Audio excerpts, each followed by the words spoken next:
नमस्ते।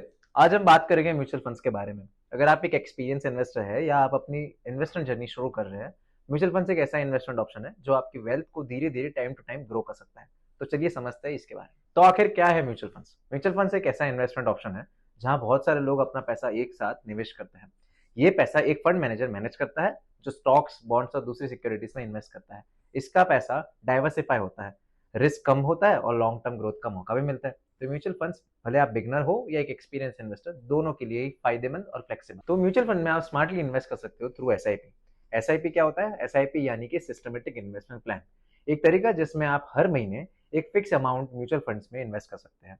ये आपको डिसिप्लिन के साथ साथ छोटी राशि से शुरुआत करना और कंपाउंडिंग का फायदा उठाने का मौका देती है। एसआईपी मार्केट के उठने और गिरने के रिस्क को बैलेंस करती है और लॉन्ग टर्म वेल्थ बनाने में मदद करती है। अब हम समझेंगे विभिन्न प्रकार के म्यूचुअल फंड। तो सबसे पहला प्रकार है इक्विटी फंड्स। इक्विटी फंड्स का मेन टारगेट होता है स्टॉक्स में इन्वेस्ट करना।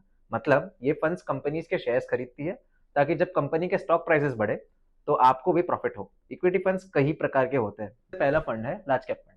ये फंड बड़े एस्टेब्लिश कंपनीज जैसे कि टीसीएस, रिलायंस में इन्वेस्ट करते हैं। ये कंपनी जनरली स्टेबल होते हैं और कम रिस्क होते हैं क्योंकि ये कंपनीज मार्केट के फ्लक्चुएशन से इतनी प्रभावित नहीं होती। फिर आता है मिड कैप फंड्स। ये फंड्स उन कंपनीज में इन्वेस्ट करते हैं जो ग्रोइंग होते हैं, ना ज्यादा बड़ी ना ज्यादा छोटी।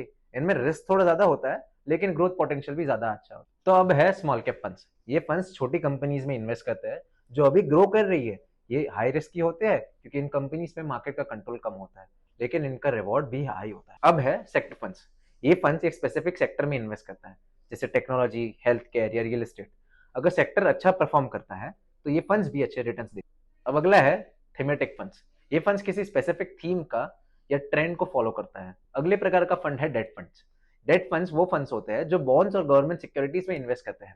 ये जनरली स्टेबल होते हैं और कम रिस्की होते हैं क्योंकि ये फिक्स इंटरेस्ट रेट देते हैं। डेट फंड्स भी तीन प्रकार के होते हैं। पहला, शॉर्ट टर्म डेट फंड्स। ये फंड्स उन बॉन्ड्स में इन्वेस्ट करते हैं जो 3 साल से कम ड्यूरेशन के होते हैं। अगर आपको कम रिस्क के साथ स्टेबल रिटर्न्स चाहिए तो ये फंड्स अच्छे ऑप्शन हैं। अब आता है मीडियम टर्म डेट फंड्स। ये फंड्स 3 से 5 साल के बॉन्ड में इन्वेस्ट करते हैं। ये थोड़ा ज्यादा रिटर्न्स ऑफर करता है लेकिन रिस्क भी थोड़ा सा ज्यादा होता है। अब आखिरी टाइप का डेट फंड होता है लॉन्ग टर्म डेट फंड्स। ये फंड्स वो बॉन्ड्स खरीदता है जो 5 साल से ज्यादा ही के होते हैं। इनमें रिटर्न्स काफी अच्छे होते हैं लेकिन रेट के फ्लक्चुएशंस का रिस्क भी होता है। जैसे इक्विटी फंड हो गया और डेट फंड हो गया, पर हम अगर दोनों को मिक्स कर दे तब आता है हाइब्रिड फंड्स। ये फंड्स रिस्क और रिटर्न्स का बैलेंस बनाने के लिए दोनों टाइप्स में पैसा इन्वेस्ट करता है। अगर आपको थोड़ा सेफ और थोड़ा ग्रोथ दोनों चाहिए तो ये बेस्ट ऑप्शन है। अब हाइब्रिड फंड्स के बाद है इंडेक्स फंड्स। इंडेक्स फंड्स किसी स्पेसिफिक मार्केट इंडेक्स जैसे कि निफ्टी 50 या सेंसेक्स को ट्रैक करता है। मतलब ये फंड्स उन्हीं कंपनीज के स्टॉक्स में इन्वेस्ट करता है जो उस इंडेक्स में लिस्टेड होती है। और फिर आता है इंटरनेशनल फंड्स। इंटरनेशनल फंड्स ऐसे फंड्स होते हैं जो फॉरेन कंपनीज में इन्वेस्ट करते हैं जैसे यूएस या यूरोप के स्टॉक्स में। ये आपको अपने पोर्टफोलियो को ग्लोबली डाइवर्सिफाई करने का एक मौका। अब तक हम समझ चुके हैं कितने टाइप से फंड्स होते हैं, पर अब हम समझेंगे कि इन इन्वेस्टमेंट्स पे टैक्स कैसे लगता है। म्यूचुअल फंड्स पे दो प्रकार का टैक्स लगता है, एक short term capital gain tax और दूसरा long term capital gain tax. Short term capital gain tax का मतलब ये है, अगर आप म्यूचुअल फंड्स को एक साल के अंदर अंदर बेचते हो तो आपको 20% of short term capital gain tax लगता है, और अगर आप एक साल के बाद बेचते हो तो long term capital gain tax लगता है और वो होता है 12.5%। तो अब हम थोड़ा नजर डालते हैं अक्टूबर के 2024 के म्यूचुअल फंड्स के डेटा के ऊपर। तो अगर हम बात करें लार्ज कैप फंड्स में, अक्टूबर में 1.7% की ग्रोथ हुई है और अब ये 1.51 करोड़ फोलियोज तक पहुंच गए हैं। एयूएम थोड़ा कम हुआ है लेकिन नेट इनफ्लोस में 95.1% की ग्रोथ हुई है। करीब 3452 करोड़ रुपीस का इन्वेस्टमेंट हुआ है जो पिछले महीने से डबल। तो अब बात करते हैं मिड कैप फंड्स की। मिड कैप फंड्स में 4.8% की ग्रोथ देखी गई है। फोलियोज 1.83 करोड़ हो गए हैं। एयूएम में थोड़ी गिरावट आई थी लेकिन नेट इनफ्लोस में 50% ज्यादा ग्रोथ देखी गई है और करीब 4683 करोड़ का इन्वेस्टमेंट हुआ है। तो आखिर में जब हम बात करें स्मॉल कैप फंड्स की, स्मॉल कैप फंड्स में 2.9% की ग्रोथ देखी गई है।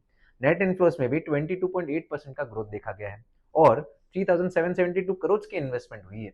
ये दिखाता है कि रिस्क के बावजूद इन्वेस्टर स्मॉल कैप फंड्स में इन्वेस्ट कर रहे हैं। अगर हम ओवरऑल परफॉर्मेंस की बात करते हैं तो सभी म्यूचुअल फंड्स कैटेगरीज में ग्रोथ देखी गई है जो अब 5.64 करोड़ फोलियोज तक पहुंच चुके हैं। एयूएम थोड़ा कम हुआ है लेकिन नेट इनफ्लोस 11,907 करोड़ तक पहुंच गया है। ये सब दिखाता है कि इन्वेस्टर्स का कॉन्फिडेंस स्ट्रांग है और वो अपने इन्वेस्टमेंट्स को लॉन्ग टर्म ग्रोथ के लिए कंटिन्यू रख रहे हैं।